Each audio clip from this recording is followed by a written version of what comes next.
chiffres se décomposent. Ils étaient 20 et 100, ils étaient des milliers. Où l'on brûlait 200 corps par jour. Des chiffres. Toujours plus de chiffres pour qualifier des hommes. Pour définir ces vies réduites à la poussière. Pour remplacer des noms dont plus personne ne parle.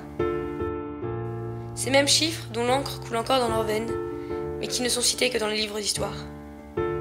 Cette histoire que l'on évoque aujourd'hui comme un passé lointain, comme un mythe d'antan, comme un cauchemar d'un temps.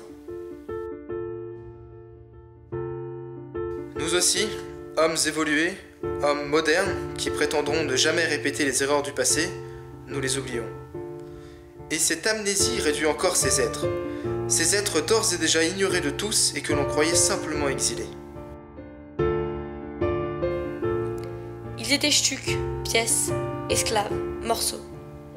Ils étaient ces ombres derrière une industrie morbide. Cette inexplicable fumée, crachat continu de cheminées noircies. Automates au service de leur propre extinction. Exterminés, privés de toute essence vitale, privés de réflexion, privés de vivre, tout simplement.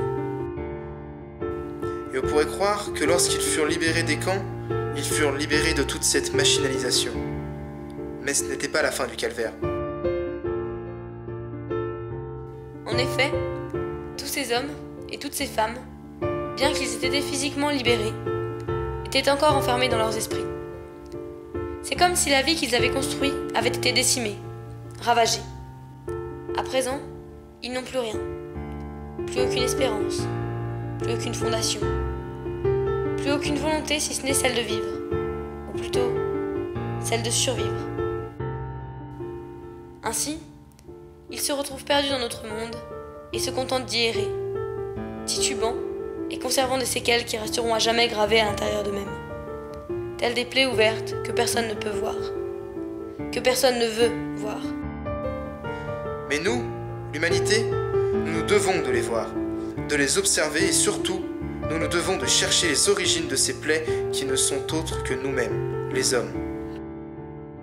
Nous sommes les coupables de ces blessures, non seulement physiques, mais surtout mentales. Et ce que nous devons faire à présent, c'est prendre pleinement conscience de cette réalité afin qu'elle ne se reproduise plus.